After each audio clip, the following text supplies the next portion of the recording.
अगर करणी सेना धमकी ना दे तो क्या इतने बड़े प्रोग्राम हो जाएंगे? तो भीम आर्मी एक धीमा जहर है एक किस्म से। चंद्रशेखर हो या और अन्य लोग हों, ये भाईचारा तो कभी चाहते ही नहीं। इनकी वजह से तो वहाँ सब्बीरपुर कांड हुआ था, आत्महत्या करनी पड़ी। जब उन्हें कोई रास्ता नहीं दिखा, आत्महत्या कर ली। और ये मुल्क किसी भीम आर्मी की वजह से या उनके कॉन्स्टिट्यूशन से नहीं चलता। नमस्कार, स्वागत है आप सभी का हिंदुस्तान 24 पर और मैं आप सबके साथ विपिन चौधरी। पिछले कुछ वर्षों से चाहे वह करणी सेना हो या भीम आर्मी हो, इस तरीके की बयानबाजी ये लोग कर रहे हैं जिससे दो समाज में आपस में तनाव पैदा हो रहा है। अगर हम करणी सेना की बात करें तो उन्होंने अभी चंद्रशेखर आज़ाद को धमकी दी। करणी सेना की धमकी थी कि अगर चंद्रशेखर आज़ाद बाराबंकी में आते हैं तो वो अपने पैरों पर वापस नहीं जा सकेंगे। इसी तरीके से भीम आर्मी ने ग्वालियर हाई कोर्ट के सीनियर वकील अनिल मिश्रा को धमकी दी। भीम आर्मी का कहना यह है कि जनपद सहारनपुर में भीम आर्मी की बहुत संख्या है, लाखों संख्या है। अगर अनिल मिश्रा जनपद सहारनपुर में आते हैं तो उनका इलाज किया जाएगा। अब जिस तरीके की ये बयानबाजी करते हैं तो समाज पर इस तरीके की बयानबाजियों का आखिर प्रभाव क्या पड़ रहा है। तस्वीरों में आप देख सकते हैं, मेरी एक तरफ मांगेराम सलारपुरी जी मौजूद हैं तो दूसरी तरफ मास्टर शीशपाल जी मौजूद हैं।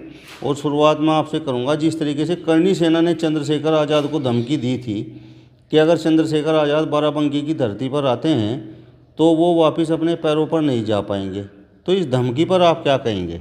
ये कुछ उत्पाती किस्म के लोग संगठनों में कई बार प्रवेश कर जाएं। अब उनकी कोई अपनी आइडियोलॉजी है, अपनी विचारधारा है, ऐसा तो है नहीं।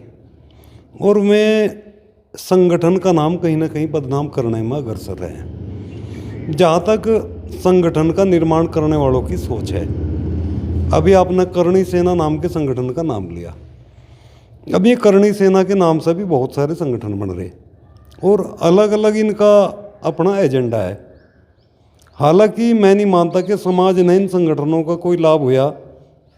हमेशा जो सामाजिक संगठन बनते थे समाज के परिप्रेक्ष्य में काम करने का काम करते थे। अब अगर किसान संगठन की बात करो, किसानों के लिए काम करते हैं। जो दूसरे संगठन हैं, ओबीसी के संगठन हैं, ओबीसी के रिप्रेजेंटेशन के लिए काम करते हैं। जो पार्टियां हैं वो अपने एजेंडे पर काम करने का काम करती हैं। अब चूंकि इन संगठन का कोई निश्चित एम तो है नहीं, ना इन्हें कोई सरकार बनानी। इनका मकसद है समाज में उत्पात मचाना। जो उत्पाती किस्म के कुछ लोग इनमें इंटर हो जाएं, उनमें लोग इस किस्म की भाषा इस्तेमाल करते हैं और इस किस्म के स्टेटमेंट चलाते हैं कि जिससे समाज में एक द्वेष भावना पैदा होती है। सब लोग बुरे हैं ऐसा भी नहीं है, अच्छे लोग भी हैं। जो लोग पदों पर हैं, जो लोग बागडोर संभाल रहे हैं, अच्छे लोग भी हैं। लेकिन उसमें कुछ उत्पाती किस्म के लोग अपना फेस चमकाने के लिए कई बार ऐसे घटिया बयान देते हैं, इतने घटिया काम करते हैं जिससे समाज में एक द्वेष भावना या झगड़े तक की नौबत कई बार आ जाए। मास्टर जी, आप बताओ, जिस तरीके से अभी कुछ दिन पहले भीम आर्मी ने भी ग्वालियर हाई कोर्ट के सीनियर एडवोकेट अनिल मिश्रा को चेतावनी दी थी कि अगर वो सहारनपुर की धरती पर आएंगे तो उनका इलाज कर दिया जाएगा। यहाँ पर भीम आर्मी के लाखों लोग रहते हैं, तो भीम आर्मी की इस चेतावनी पर आप क्या कहेंगे? देखो, जहाँ तक भीम आर्मी की बात है और ये जो चेतावनी की बात है, ये बहुत ही दुर्भाग्यपूर्ण है। और हमारा तो मानना यह है कि जितने भी भीम आर्मी के लोग हैं वो सबसे ज़्यादा प्रताड़ित हैं और उन्होंने ही सबसे ज़्यादा भाईचारे की ज़रूरत है। लेकिन कुछ लोग अपने आप को फेमस करने के लिए, अपना नाम चमकाने के लिए, अपनी राजनीति को चमकाने के लिए इस प्रकार की बयानबाजी करते हैं जिससे सब लोग जो है उनके नाम को जान जाते हैं, चाहे खलनायक के रूप में जाने चाहे किसी और रूप में जाने। तो वो अपनी छवि को ये करने के लिए कि भाई सब लोग हमें जान जा, वरना इससे जो है समाज का भला होने वाला नहीं है। इससे समाज में जाति वैमनस्य पैदा होता है और जाति वैमनस्य जो है ये बहुत दुर्भाग्यपूर्ण है। वैसे ही भारत जो है बहुत सी जातियों, भिन्न भिन्न जातियों में बटा हुआ है। इससे भी पूरा समाज, पूरे भारत में एक बहुत गलत संदेश जाता है। तो हमारा मानना तो यह है कि इस प्रकार की जो बात हो वो बंद होनी चाहिए और समाज में भाईचारा होना चाहिए, समरसता पैदा होनी चाहिए। इससे ही समाज का भला होता है और देश का भला इसी में है।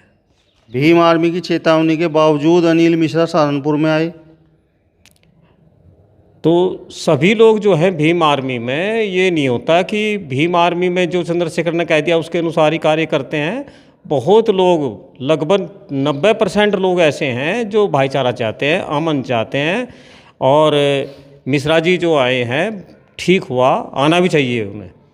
चंद्रशेखर भाईचारा नहीं चाहते? चंद्रशेखर हो या और अन्य लोग हों, ये भाईचारा तो कभी चाहते ही नहीं। इनकी वजह से दसों हज़ार लड़के जेल में हैं। न जाने जो हमारे होनहार बच्चे हैं उनको उकसा के भगा के ये उनको कहीं ना कहीं किसी न किसी उसमें झोंक दे और उन पर पता नहीं कितनी FIR दर्ज हैं। खुद इस पर भी बहुत FIR दर्ज हैं। बहुत से बच्चों का भविष्य ख़राब हो गया। कोई इंजीनियर बनता, कोई डॉक्टर बनता, कोई प्रोफेसर बनता, दुनिया भर के वो बनते, लेकिन इन लोगों की वजह से समाज को बहुत हानि हुई है। वो तो ये बोलते हैं कि अगर समाज के लिए लड़ोगे तो मुकदमेबाजी तो होगी। समाज के लिए संघर्ष तो और भी समाज करते हैं। बहुजन समाज पार्टी पूरे समाज के लिए, सर्व समाज के लिए कार्य करती है। उसने तो एक व्यक्ति पे मुकदमा नहीं करा। और आज जो है भारत में वो तीसरे नंबर की पार्टी है। तो ऐसी कोई बात नहीं कि वेमेनेस से पैदा करके ही कुछ हो, लेकिन भाईचारा सबसे अच्छा है। और भाईचारे के बल पे जो है 4 बार सरकार बनी बहुजन समाज पार्टी की, 3 बार तो अल्पमत में बनी और चौथी बार पूर्ण बहुमत की सरकार बनी, भाईचारे के माध्यम से, सर्व समाज को जोड़ कर। और यदि भारत में यहाँ अपना राज स्थापित करना है तो भाईचारा कायम करना ही पड़ेगा। आपको नहीं लगता कि चंद्रशेखर आज़ाद ने खासकर जाटव समाज को अपने हकों के लिए लड़ना सिखाया है, संघर्ष करना सिखाया है, आवाज़ बुलंद करना सिखाया है? देखो विपिन जी, ये संघर्ष करना तो बहुत ही, वो तो महापुरुष अलग ही हैं। जैसे मान्यवर काशीराम जी हुए, डॉक्टर BR अम्बेडकर जी हुए, बहन जी जैसे लोग हुए। बहुत लोग ऐसे हैं जिन्होंने दलित समाज को संघर्ष करने की सलाह भी दी और उनके पदचिन्हों पर चल भी रहा है समाज। और मान्यवर काशीराम जी की देन है। अगर आज दलित समाज या छोटा समाज अगर कोई आवाज़ बुलंद कर रहा है तो ये तो चीज़ तो मान्यवर काशीराम जी ने सिखाया है। मान्यवर काशीराम साहब के विचारों को, उनकी दिखाई हुई राह पर चलने का काम कौन कर रहा है? लोग तो बोलते हैं कि भाई चंद्रशेखर उसी राह पर हैं। बिल्कुल उसके विपरीत है। अगर कोई मान्यवर काशीराम जी के पदचिन्हों पर चल रही है तो बहन कुमारी मायावती जी है और बहुत साथी हैं। लेकिन चंद्रशेखर तो उसके विपरीत कार्य कर रहा है। वो भाईचारे को तोड़ रहा है। वो चाहता है कि हमारे साथ शेड्यूल कास्ट के साथ में, दलित समाज के साथ में कोई समाज ना जुड़ जाए, इसलिए वो दुनिया भर की बातें करता है इस प्रकार की। मतलब आप ये मानते हैं कि जिस तरीके के क्रियाकलाप भीम आर्मी के हैं उससे दूसरा समाज इनके साथ नहीं लगेगा? बिल्कुल नहीं लगेगा। मेरा मानना नहीं है, बल्कि सभी लोगों का मानना है कि चंद्रशेखर के साथ में कुछ बच्चे ऐसे हैं जो नाबालिग हैं और या स्कूल से बिल्कुल डायरेक्ट पढ़ खाए तो उन्हें राजनीतिक ज्ञान नहीं है। वो लोग उनके साथ में हैं और उनके खुद वोट भी नहीं है। और समय आने पर उनको समझा भी लिया जाएगा, ऐसी बात नहीं है। लेकिन बहुत से बच्चों का जीवन बर्बाद कर दिया, ये बहुत दुर्भाग्यपूर्ण बात है। कई बच्चों ने, वहाँ सब्बीरपुर कांड हुआ था, आत्महत्या करनी पड़ी। जब उन्हें कोई रास्ता नहीं दिखा आत्महत्या कर ली। और बहुत से बच्चे, बहुत इस बारे में उनका सब प्रकार का नैतिक पतन हो गया इनके साथ लगने से। तो भीम आर्मी एक धीमा जहर है एक किस्म से। आप बताओ, जिस तरीके से करणी सेना ने चंद्रशेखर को धमकी दी थी और उसके बावजूद चंद्रशेखर बाराबंकी में पहुंचे थे, उनकी रैली भी आपने देख ली होगी। देखो, ये तो इस देश का सौभाग्य है कि यहाँ डाइवर्सिटी है, भिन्नता में एकता है। अनेक मत के लोग इस मुल्क में रहते हैं, अनेक विचारधारा वाले लोग इस मुल्क में रहते हैं और अपनी विचारधारा से अपना जीवन जीने का काम करते हैं। जहाँ तक बात धमकी देने की है, अगर वो धमकी ना देते तो शायद वो रैली इतनी बड़ी ना होती। ये कहीं ना कहीं जोश भरने का काम ये नेता करते हैं। धमकी दी किसी ने या नहीं दी, क्या होया क्या नहीं, वो तो एक अलग विषय है। धमकी दी तो निश्चित रूप से उसके ऊपर FIR होगी, मुकदमे दर्ज होंगे।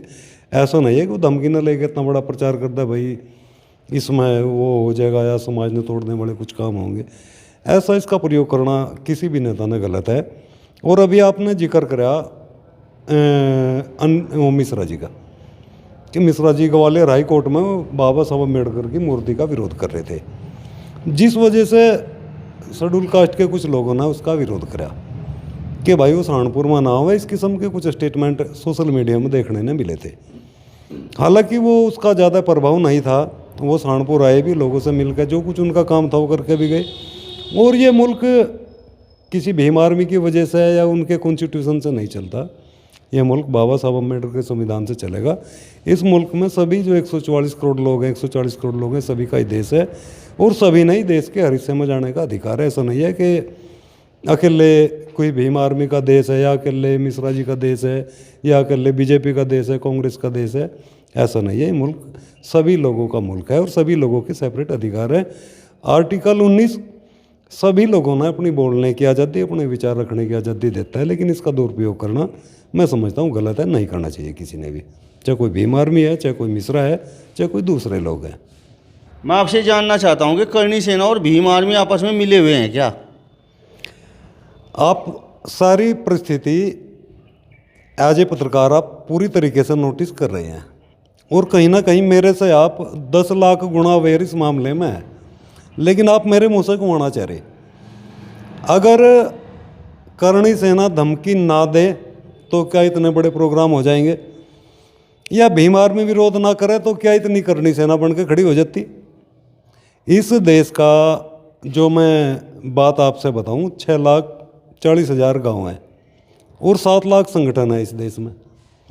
तो ये कहीं ना कहीं जो संगठन आगे बढ़ेंगे, एक दूसरे में टकराव होंगे, टकराव होकर समाज में उसके प्रति रोष उत्पन्न होगा, समाज एकजुट होगा और एकजुट होकर फिर इस किस्म के रिजल्ट आने शुरू होंगे, जैसा आप देख रहे।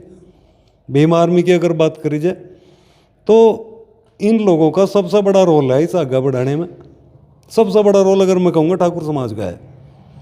वो छोटी बात हुई, इन वो बात कई गुणी बढ़ चढ़ के दिखाने पर समाज में रोष उत्पन्न हुआ। रोष उत्पन्न होने पर समाज एकजुट हुआ, एकजुट होने पर फिर इस किस्म की एक्टिविटी हुई जो आज आप देख रहे। शब्बीरपुर कांड हुआ, मनीषा वाल्मीकि हत्याकांड हुआ और फिर देवबंद में चंद्रशेखर पर गोली चली। तो आपके कहने का मतलब ये है कि राजपूतों ने चंद्रशेखर को नेता बनाया? नहीं, मेरा कहने का मतलब ये है कि इस किस्म की घटनाएं दुर्भाग्यपूर्ण है, लेकिन क्या चंद्रशेखर से पहले इस किस्म की घटना नहीं हुई? बात सोचने लायक क्या है। आपने बात करी चंद्रशेखर भाई की, तो जब चंद्रशेखर भाई पैदा नहीं हुए थे, जब ये 4 बार, जिसे आप दलित समाज कह रहे हो, 4 बार उत्तर प्रदेश जैसे प्रदेश में सीएम रह लिए थे। जब उनका पर्दापण हुआ, उनका आगाज हुआ, उससे पहले 4 बार उत्तर प्रदेश के सीएम रहे, जो आज तक गुज्जर नहीं बन सके, जो जाट नहीं बन सके, जो दूसरी कम्युनिटी नहीं बन सकी, वो काम दलित समाज ने करा था। अब अगर ऐसा कहना कि भाई दलित समाज में जागृति जब से ही लड़ना सिखाया, तो ये तो बाबा साहब अम्बेडकर के संविधान ने लेकर जो काशीराम साहब खड़े हुए थे, वो काशीराम साहब कोई दलित महापुरुषों का मिशन लेकर नहीं आए थे। अगर वो बाबा साहब अम्बेडकर का नाम इस्तेमाल कर रहे थे तो वो छत्रपति शिवाजी जी महाराज का भी नाम इस्तेमाल कर रहे थे, वो नाम राष्ट्रपिता ज्योतिबा फुले जी का भी इस्तेमाल कर रहे थे, वो माता सावित्रीबाई का भी नाम इस्तेमाल कर रहे थे। वो सारे महापुरुषों का मिशन लेकर के चल रहे थे, जिस वजह से बहुजन समाज पार्टी बनी। SC ST OBC माइनॉरिटी के लोग एक जगह एक मंच पर इकट्ठे आए और इकट्ठे आने का परिणाम हुआ कि 4 बार में उत्तर प्रदेश के सीएम बनने में कामयाब रहे। भीम आर्मी क्या एक धीमा जहर है? अब इसके विषय में मैं नहीं कह सकता, लेकिन जो इनका मामला देख रहे, समाज जोड़ने का काम इन्हें कुछ करा मुझे नहीं लगता। चूँकि अगर इन्हें पॉलिटिक्स पार्टी चलानी तो पॉलिटिक्स पार्टी एक कम्युनिटी के वोट से नहीं चलती। अगर हमें कोई भी राजनीतिक दल चलाना तो हमें सर्वे समाज की ज़रूरत पड़ेगी। जैसा बहुजन समाज पार्टी की जो मुखिया है बहन कुमारी मायावती जी, उन्होंने कहा सर्वजन हिताय सर्वजन सुखाय, सभी लोगों के लिए काम कर रही और उसका रिजल्ट भी आ रहा। हर समाज की अगर बात करी जाए, चाहे वो ठाकुर समाज है, चाहे ब्राह्मण समाज है, चाहे व्यापारी लोग हैं, चाहे OBC हैं, चाहे SC है, चाहे आदिवासी हैं, सभी लोग मिलकर उसमें सहयोग कर रहे। और उसमें इस बार मुझे नहीं लगता कि बहुजन समाज पार्टी ने कोई पार्टी रोक पाओगी, ऐसा मेरा अपना अनुमान है। नहीं, बहुजन समाज पार्टी की शुरुआत भी उग्रता से हुई थी। मायावती जी ने वो नारा नहीं दिया था क्या कि तिलक तराजू और तलवार, इनको मारो जूते 4? ये बात कुछ संगठनों ने चलाई कि बहन कुमारी ने ये नारा दिया तिलक तराजू वाला जो आप बोल रहे हैं अभी, लेकिन मैं दावे से कह रहा कि कोई भी आदमी ऐसा स्टेटमेंट, चाहे साहब काशीराम रहे हो या माननीय बहन जी रही हो, उनके मुंह से अगर यह बात किसी आदमी ने कही हुई, मेरे सामने वीडियो पेश कर दी, कुछ कार्यकर्ता हैं इस किस्म के, में आवेश में आकर कई बार ऐसे नारे लगा दें, लेकिन ऐसा कुछ नहीं है, ना उन्हें किसी का ऐसी बात कही। अगर ऐसी बात कहते तो आज सबसे ज़्यादा रिप्रेजेंटेशन की अगर मैं बात करूं तो ठाकुर और ब्राह्मण सबसे ज़्यादा बहुजन समाज पार्टी में है। चाहे आप मिश्रा जी की बात करें, चाहे आप अकेले उमाशंकर जी की बात करें जो अकेले विधायक हैं बहुजन समाज पार्टी से, तो बहुत सारे नेता ठाकुर समाज के और ब्राह्मण समाज के आज बहुजन समाज पार्टी में लीड कर रहे हैं। अगर ऐसा होता तो मैं लोग बहुजन समाज पार्टी में क्यों जाते? ये तो कुछ कार्यकर्ताओं ने आवेश में आके ऐसे नारे कई बार बोल दें आवेश में आ गए, और ऐसा मामला ये लोग फिर मीडिया वाले ठहला आ गए। ऐसा था, इससे ज़्यादा और कोई मैटर नहीं करता ये मामला। चलिए, तो फिलहाल इस वीडियो में बस इतना ही। अगली वीडियो में फिर आपसे मुलाकात होगी, तब तक बने रहिए हिंदुस्तान 24 के साथ। नमस्कार।